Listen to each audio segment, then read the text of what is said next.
Friday the 13th, Part 8. Jason Takes Manhattan. I would like to start this video off by saying one word. Why? Why did Jason have to go to New York? Who came up with that brilliant idea? You can tell they're running out of ideas when they start doing stupid things in franchises. When they do something stupid, that means they ran out of ideas. So now Jason's in New York. Anyway, let's get to the review, shall we? Okay. Jason is at the bottom of the lake, and you have two random jabronis on a boat. One jabroni is telling the other jabroni about Jason's murderous legend.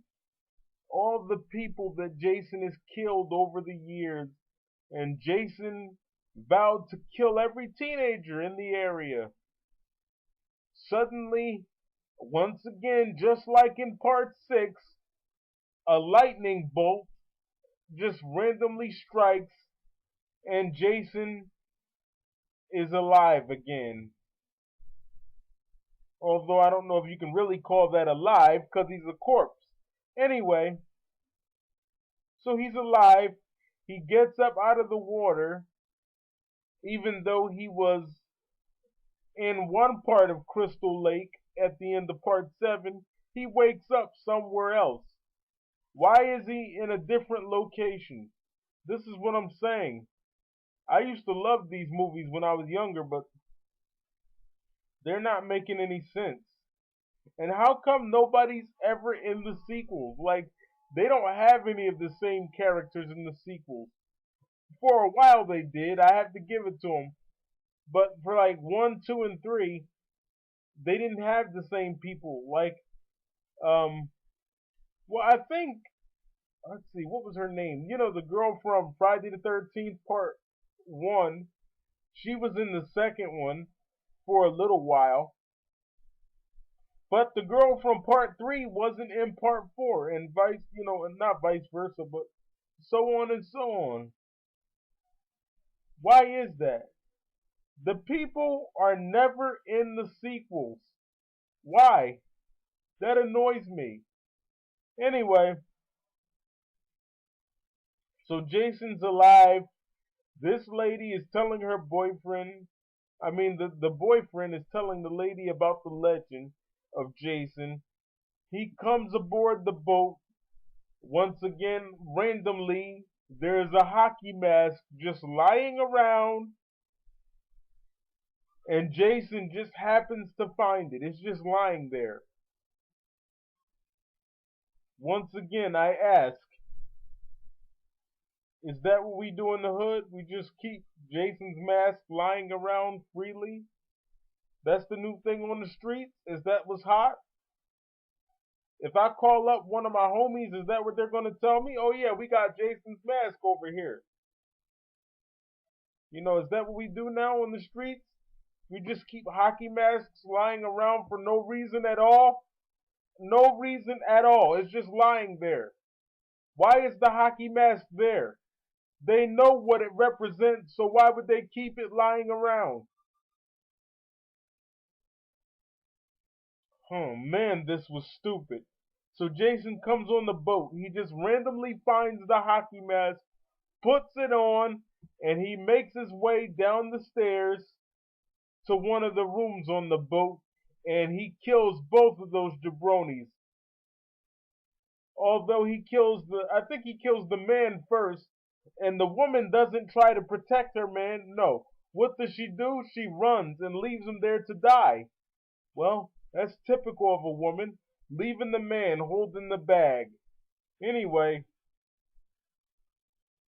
Jason kills the man, and the woman, she goes and she hides in some sort of thing, and then Jason finds her and opens up the door, and she's screaming, "No, no, don't kill me, don't kill me."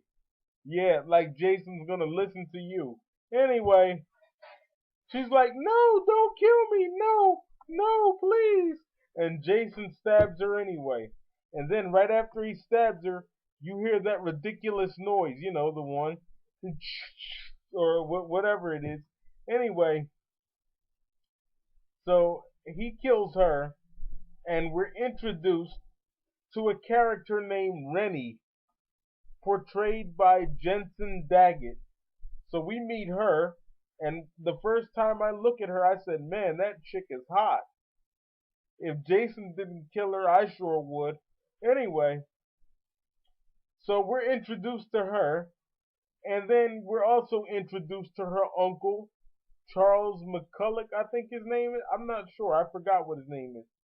Anyway, we meet him, and we find out that he's one of the, the biggest jabronis out there. And, basically we find out that Rennie doesn't know how to swim, and she had some sort of traumatic accident many, many years ago. And to make a long review short, they all want to go on this class trip to New York City. But the Michael Myers fanatic has a problem with that. And his problem lies in the whole Jason Takes Manhattan storyline. He didn't take anything. He was only in Manhattan for about 20 minutes. That's false advertisement. Jason Takes Manhattan. You know, when the Michael Myers fanatic heard about this movie, he thought to himself, he said, Jason Takes Manhattan. And he said to himself, okay, so Jason is going to be in New York throughout this whole movie. But no, that wasn't the case, was it? No. Instead, Jason was only in New York for about 20 to 25 minutes. So really, Jason didn't take Manhattan. In all actuality, he killed people on the way to Manhattan. So what they should have called it was Friday the 13th, Part 8. Jason kills a bunch of people on the way to Manhattan. That's what they should have called that. Because that's what it was. Anyway, so Jason's killing people on the way there. There is a student that tries to seduce her teacher, and it almost works. But then he remembers, he says, hey, wait a minute, I'm your teacher. And Jason kills her by ripping her gown off and stabbing her in the head with a piece of glass.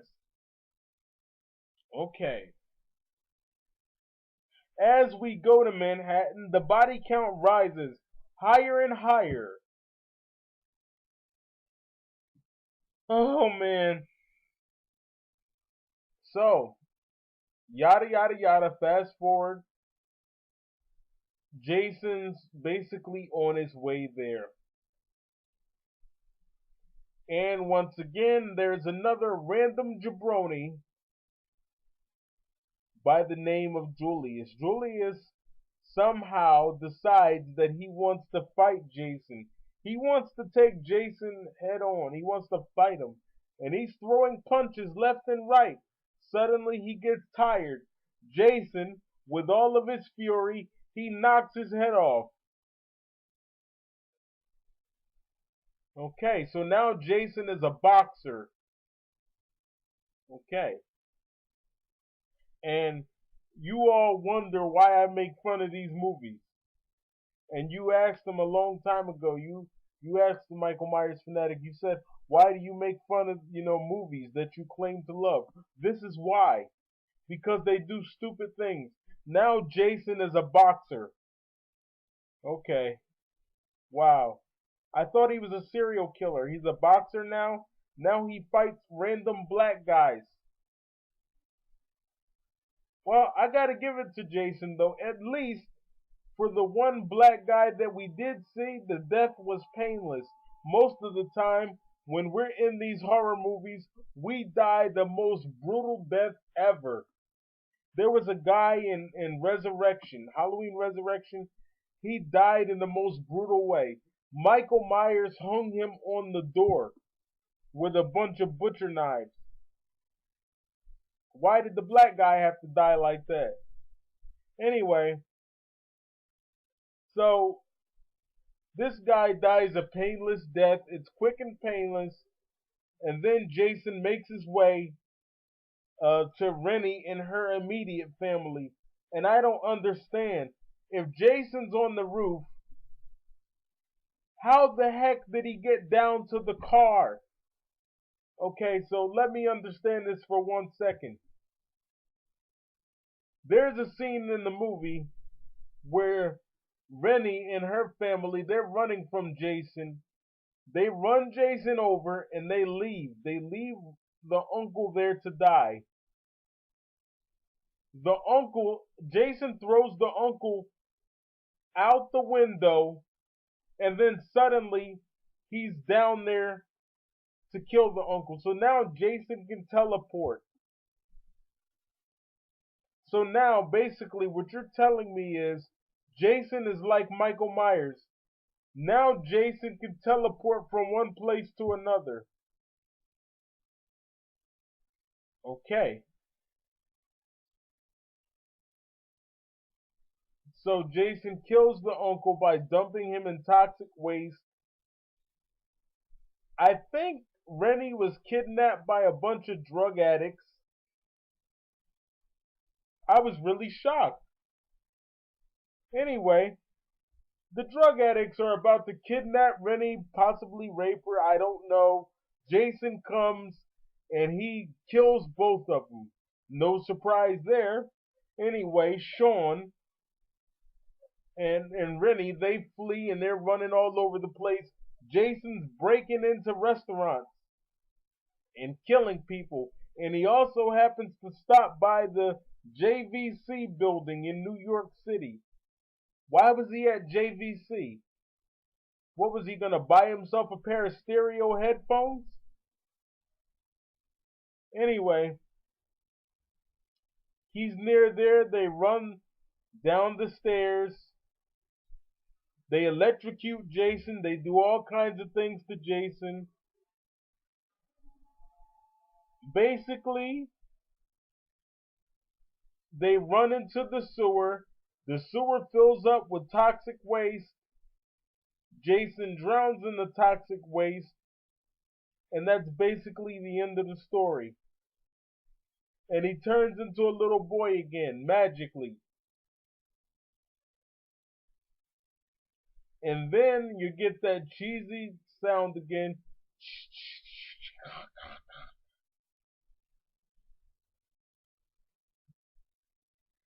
So that sound comes back. I don't know what that means. They just keep putting that in every Friday the 13th movie. I think it means kill mom. But anyway, that sounds nothing like kill mom. Really, it doesn't. It sounds nothing like it. So basically, Rennie gets her missing dog back, and the movie's over, and they ride off into the sunset. And all is right with the world again.